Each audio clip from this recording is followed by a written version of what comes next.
En Ripley nos movemos con la exactitud de un reloj. Porque para que tu pedido llegue en 24 horas, en cada caja viajamos todos. En Ripley.com.pe cumplimos con nuestro compromiso contigo. Y si te decimos 24 horas, tu pedido llega en 24 horas. Ripley 24 horas. Tiempo real, tiempo Ripley. Que tengo es una persona, un hombre de inteligencia. La persona de inteligencia, estamos con Juan Carlos Liendo. Juan Carlos, ¿qué tal? ¿Cómo le va?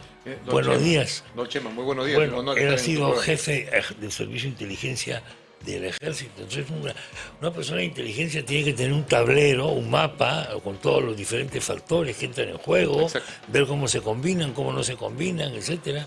Tiene que tener espíritu de ajedrecista, pero también tiene que ser vidente, tiene que profetizar cómo va a ser el futuro. En fin, es un trabajo muy complejo. ¿Hay salida o no hay salida? Porque la pregunta viene por lo siguiente. Estamos llegando a una situación límite, en mi modesta opinión, una situación límite en el que dentro del castillismo predomina el ala radical. El ala radical está expresada con mensajes como esto del señor Torres y compañía. No quieren ellos ningún tipo de negociación para buscar una salida honorable a Castillo. Castillo, por un lado, no ve ningún motivo para renunciar. Los legisladores, en su momento constituyentes, no se imaginaron jamás que a un presidente en ejercicio se le iba a abrir 6 investigaciones y que esto iba a ser para él impermeable completamente. Estamos llegando a un punto en el que si estuviésemos hace algunos años, decía, se viene el golpe militar. Ahora esto es imposible. ¿Cómo ves esto? Bueno, Chema, muy complicado. Tú mencionas, digamos, un poco el expertise de inteligencia, ¿no? Y esa expertise te dice una cosa bien clara, ¿no? Sí, existe una verdad, pero no existe forma de comprender la verdad en su totalidad. Claro. Sí se puede tener certezas, certezas de cosas fundamentales y certezas de vacíos, digamos, y eso, y eso nos permite leer el tablero que tú mencionas. Y has mencionado hechos claves, ¿no? Castillo no renuncia, como que Castillo evidencia no tener condiciones de comprender el proceso de gobierno ni saber a dónde va en términos de lo que podríamos llamar un gobierno civilizado o democrático. O sea, eso no está en el tablero, no hay. ¿No? En un escenario de instituciones democráticas débiles o corruptas, más ineficientes, digamos, y políticos desde novatos hasta corruptos o fundamentalistas. Entonces, ¿qué no se conoce? ¿Qué no se conoce, pero se sabe que existe? A ver. ¿No? Castillo no gobierna por sí mismo. Hay una inteligencia en términos de maneras detrás del poder que le ha permitido a Castillo consolidarse en un año, después de un año de gobierno, con un significativo respaldo popular y con la neutralización de una oposición que ha llegado a su punto culminante. Okay. O sea, si hay una acción opositora en las calles, en la prensa o en el Congreso, lo más cierto que hay es que todo el modelo empleado no funciona y que Castillo sigue tan fuerte como incapaz de gobernar en forma eficiente. Eso es lo que sabemos y lleva al país al caos, ¿no? ¿Qué luz hay por ahí? ¿Qué elemento en ese tablero, nos puede indicar que puede existir un cambio? Hay 2 piezas nuevas en el tablero significativas, que no son, obviamente, producto ni elaboración de Castillo, sino que pueden indicar que podría haber un cambio, y es el nombramiento del ministro de Defensa, un general de brigada joven, con muchas capacidades, y la liberación de Antauro Humala. ¿Cómo? Qué interesante. ¿Cómo funciona eso? Claro, o sea, vemos las dos cosas. Las 2 cosas, claro. O sea, en política no hay casualidad. No hay casualidad. Y la precariedad del gobierno de Castillo evidencia lo siguiente: que todo el esfuerzo de la izquierda peruana, serronista con el socialismo del siglo XXI, senderista o de Patria Roja, que están ahí camuflados, más progresistas caviares, son insuficientes para gobernar el país. No pueden salir de este lío o este embrollo. No hay. Entonces, si yo soy un analista serio, entonces pregunto antecedentes, ¿no? ¿Cómo se solucionan los problemas políticos en un país como el Perú? Y la respuesta es automática, Chema. Es a través de toda nuestra historia republicana. O sea, la Fuerza Armada ha tenido un rol protagónico de una u otra manera en toda la historia. No hay. Correcto. Entonces, estos dos nombramientos no es ni casualidad ni cosa menor. Ha dicho, fíjese lo que ha dicho usted, dos nombramientos. Interesante lapsus. Exacto. Interesantísimo es un lapsus. de inconsciente dos nombramientos. cognitivo. Uno es un nombramiento, el de defensa. Formal. Claro. Y el otro es un posicionamiento político. Exactamente. Le digo esto del nombramiento por lo siguiente.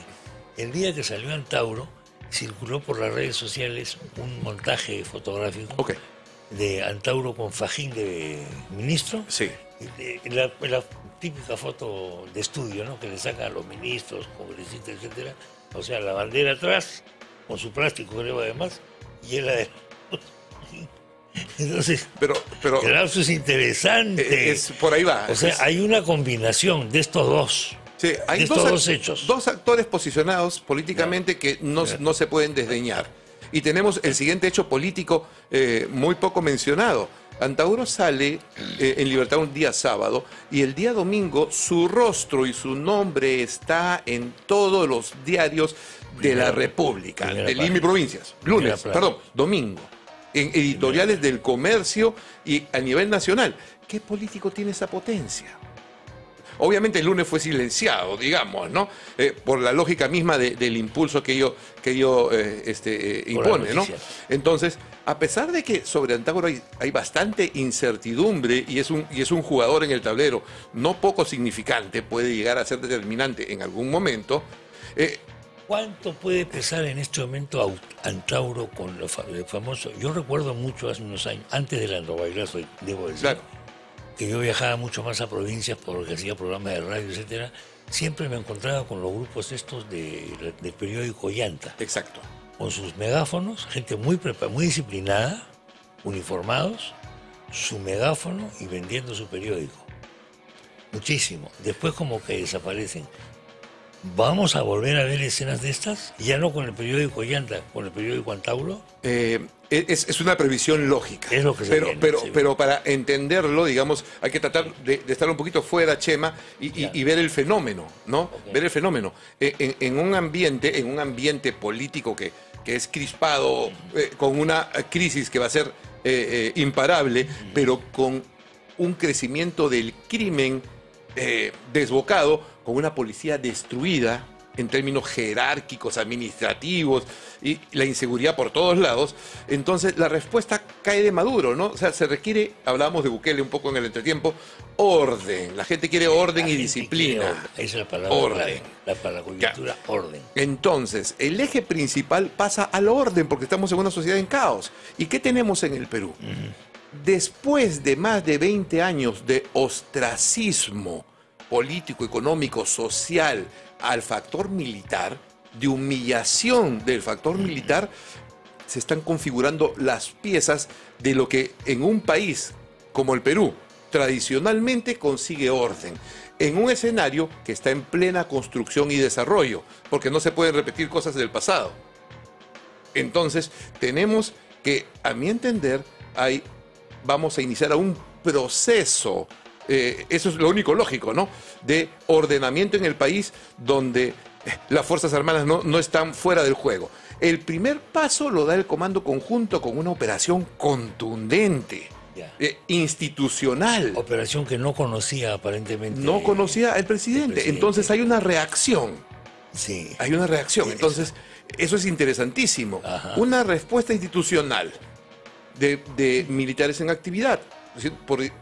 Ese mensaje es claro. El Comando Conjunto dice, aquí estamos, yo pongo orden, porque si se pierde el monopolio de la fuerza, entonces sale ese orden. Pero ese monopolio de la fuerza naturalmente tiene que tener una dirección política. Y aparecen dos actores que no son insignificantes. El nombramiento de este nuevo ministro, sí, ¿qué significa? Significa que, a ver, En el perfil, la experiencia, lo conozco porque es mi compañero de promoción. O sea, yo he estudiado con él 4 años en la escuela. Qué interesantísimo. Él es ingeniero electrónico, número 1 de todos sus cursos y un oficial respetable que se podría inferir, está al servicio de un gobierno comunista, digamos, que es la narrativa clásica, ¿no? Pero yo, conociendo su personalidad y su perfil, su accionar va un poco más allá de ello. Difícilmente podría ser un nuevo ministro Gavidia, digamos, en ese sentido. No es una persona obsecuente o... ¿Gavidia por qué sale? Porque deja de ser funcional, pierde respeto de las Fuerzas Armadas en actividad. Ya no era útil para ya no era útil. Exactamente. El nuevo ministro de Defensa no es un lisonjero, no es un adulador, es un oficial de competencias, que tal vez no sea un político, pero irresponsable no lo es. Irresponsable no es. ¿Es sorprendente su nombramiento? Para mí sí. Sí. Para mí sí sorprende porque ya implica... ¿Se esperaba un perfil de una persona más obsecuente? Sí. Más esto... Exacto. O sea, el perfil del gobierno era una persona más obsecuente, pero por eso, los que están detrás de Castillo se dan cuenta que... A ver, es importante porque ni este señor ministro es obsecuente ni lisonjero, porque nunca actuó así, no tendría por qué hacerlo ahora, y a Antauro Humala no lo va a controlar ni Castillo, ni Cerrón, ni Bellido, ni el Foro de Sao Pablo. No lo van a controlar. Antauro Humala se ríe de todo eso. Exacto. De una manera, oiga, no sé, yo lo entrevisté alguna vez hace muchos años, antes del Andahuaylazo. Y me dio la impresión de que ese no lo controlaba nadie. No, él tiene su propio... Ni su papá, ni su mamá, ni su hermano Llanta, ni nadie. No, hasta su señora madre podría tener el cierto control que tiene la divinidad de nuestras madres, pero hoy está al albedrío de su visión de vida, que obviamente 17 años en cárcel es una limitante. Creo que él tal vez se debe estar tomando el tiempo de hacer los ajustes necesarios a una nueva realidad global y nacional para reformular sus opciones.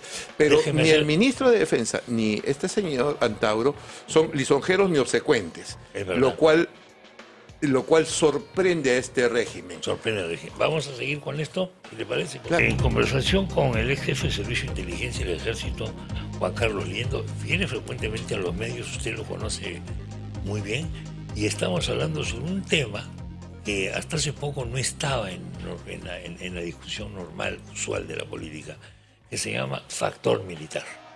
Y él ha puesto acá un ejemplo que me parece muy interesante, porque es un análisis que no se escucha así nomás. El nuevo ministro de Defensa, que no es nada similar al almirante, hoy día está en un puesto en Londres, ¿no? En el extranjero, sí. La Organización Marítima Mundial. Ha sido premiado por su mérito. Por segunda vez, ¿no? Por este caballero. Y Antauro. Más la Operación Patriota, Comando Conjunto. Y la Operación Patriota. Son 3 variables. Ahí está, en el tablero. Este es el triángulo que tiene. La Operación Patriota ha sido un brusco decirle a la gente y al gobierno, estamos aquí.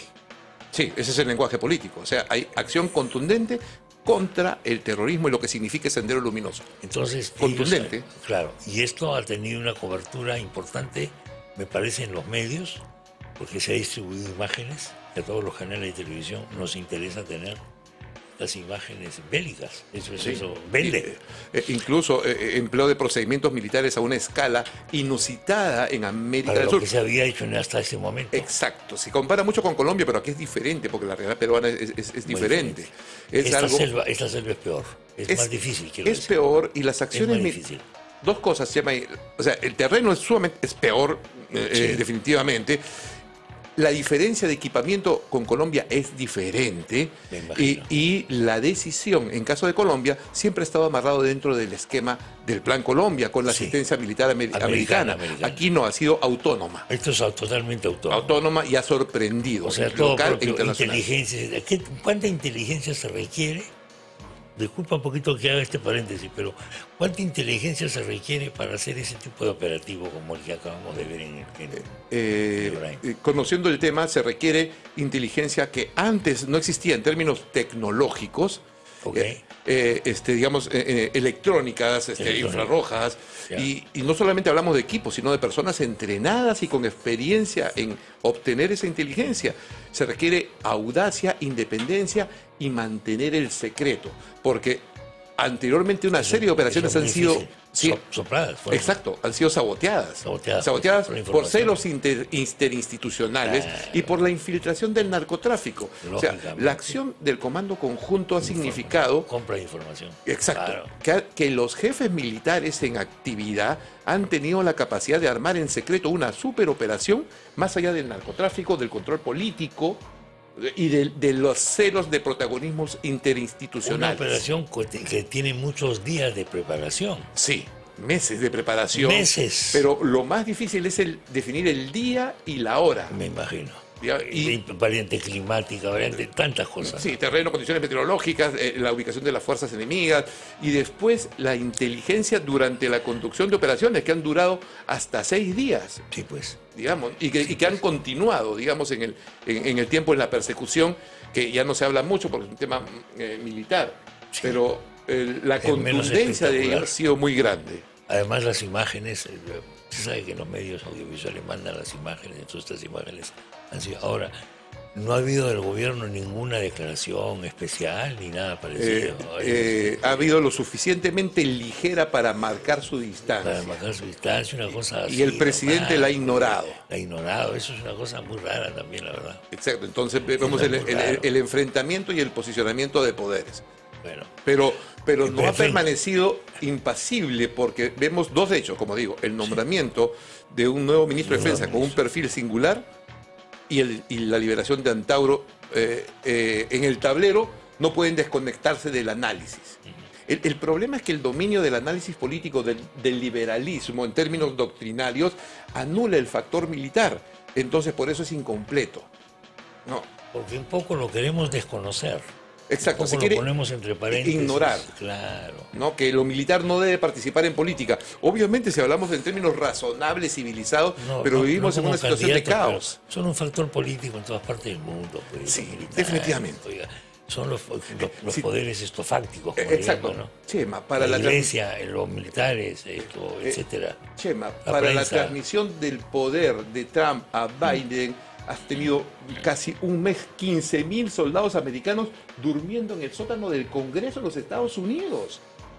Entonces, ¿cómo puedes obviar el factor militar? En el siglo XXI. Tienes 15.000 tropas armadas. Gracias a eso Biden es presidente. Si no, no era presidente. No era presidente porque Trump iba a tomar el Congreso. Exacto.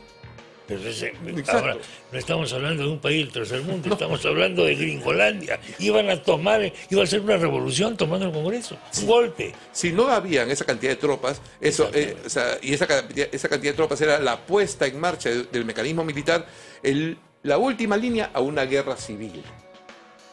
¿No? Es como si en el Congreso acá tendríamos durmiendo 2.000, 3.000 soldados de las fuerzas especiales. Entonces, el escenario cambia, adquiere una nueva dimensión con una nueva dinámica y la oposición continúa en su diseño estratégico erróneo y fallido.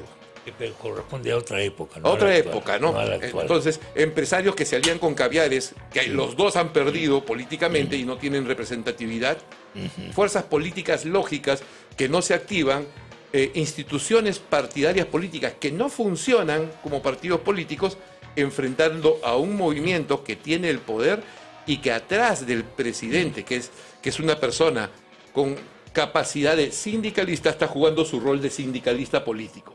O sea, así como Serpa Cartolini estaba en la embajada, ahora tienen un Serpa Cartolini de presidente donde la negociación no está en su esquema mental. No, eso es lo que están viendo, lo que estaba comentando hace días. Aquí el focus, Chema, es quién está atrás, ¿no? Y si hay alguna negociación, no es con Castillo, sino con quién maneja Castillo. O sea, ese es el focus, ¿no? Porque lo demás es un entrampamiento. Puede haber una negociación o sea, este nuevo ministro de Defensa ¿significa que podría abrir las puertas a una negociación entre Castillo o quien maneja Castillo y los militares? Lo veremos en las próximas semanas. ¿No lo descartas? Por lo pronto, hasta donde tengo entendido, hoy día tal vez debe presentar su saludo protocolar a la presidenta del Congreso, que es un gesto político de gran importancia. Eso sería muy interesante. ¿Cómo es eso, perdón? O sea, el ministro de Defensa se entrevista, saluda a la presidenta del Congreso protocolarmente. Protocolar, ¿no? Correcto, obviamente, entiendo, pero entiendo. la lectura política es importantísima. La foto. La foto y lo que implica. Digamos, un primer ministro disruptor y un representante de la fuerza política que establece un nexo. Eso tiene un significado. Digamos, si se produce eso, al menos está previsto hasta donde conozco, entonces ya vemos cómo se arma esta dinámica, ¿no? Si los poderes fácticos no entienden la realidad y se aíslan en sus concepciones pre-lavajato, pre-pandemia, entonces... Pre-pandemia, van a quedar fuera del juego. Van a quedar fuera del juego y todos perdemos, ¿no? Y me temo que eso es lo que está pasando. Bueno, en otro país, no sé si en este se diría, estamos en los prolegómenos de una guerra civil.